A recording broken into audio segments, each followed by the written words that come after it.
পেকুয়ার এই ঐতিহাসিক তাফসিরুল কোরআনের প্রোগ্রাম থেকে আমি আমার সম্মানিত রাজনৈতিক ব্যক্তিবর্গদেরকে জাতীয় ঐক্যের আহ্বান জানাই। অনেক হয়েছে আর না। আধিপত্যবাদকে রুখে দিতে হলে, বাংলাদেশের বিরুদ্ধে যে কোনো ধরনের ষড়যন্ত্রকে রুখে দিতে হলে জাতীয় ঐক্যের কোনো বিকল্প নাই। চিল্লায় বলো ঠিক কিনা?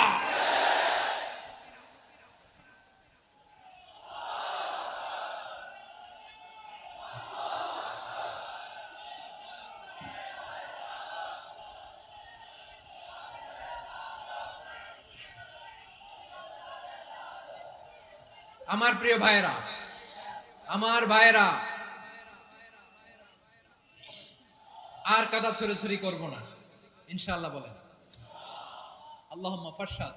আল্লাহ তুমি সাক্ষী থাকো, আল্লাহ তুমি তৌফিক দাও। আওয়াজ করে পড়েন আমিন।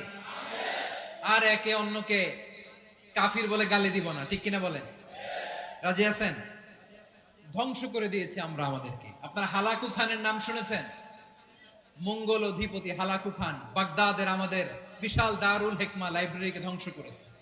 10 লক্ষ মুসলমানদেরকে কচুকাটা করে গণহত্যা করেছে। জানেন, আমাদের সভ্যতা সূতিকাগারের কেন্দ্রবিন্দু ছিল বাগদাদ।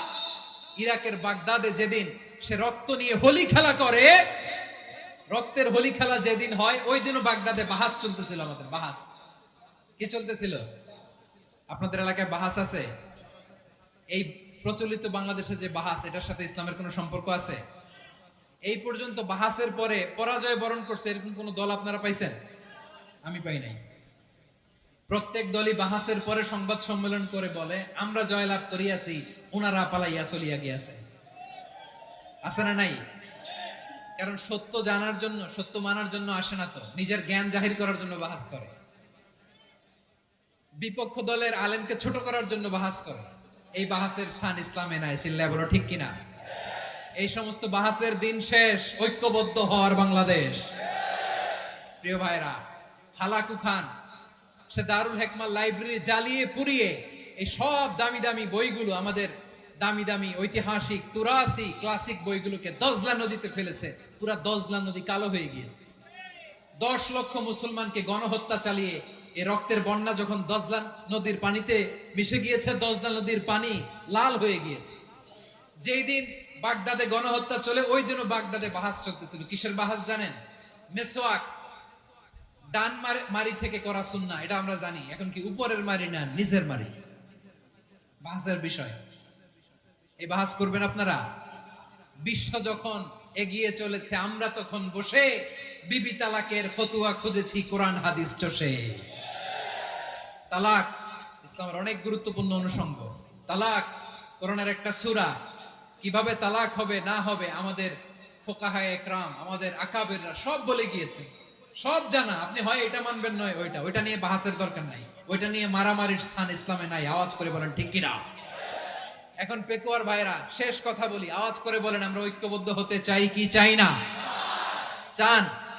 এই যে আমি বিনয়ের সাথে আলেম সমাজকে জাতীয় ঐক্যের আহ্বান জানালাম, এটার সাথে আপনারা সংহতি প্রকাশ করেছেন?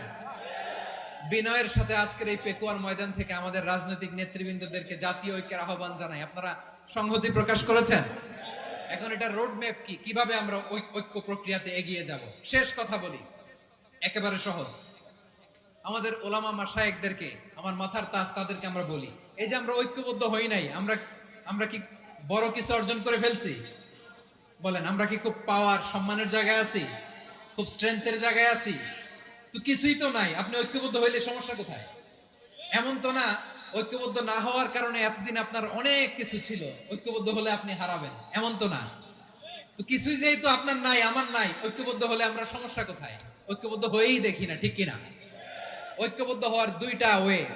রাজনৈতিক ঐক্য কিভাবে হবে? রাজনৈতিক সম্মানিত নেতারা ঠিক করবেন। আলেমরা কিভাবে ঐক্যবদ্ধ হবেন? শেষ কথা বলে শেষ করছি, খুব গুরুত্বপূর্ণ। This is the punching line. এদিকে তাকান। ঐক্য হবে দুইটা পদ্ধতিতে। একটা হচ্ছে কমন গ্রাউন্ড নিয়ে, বেসড অন কমন গ্রাউন্ড। যেমন ধরেন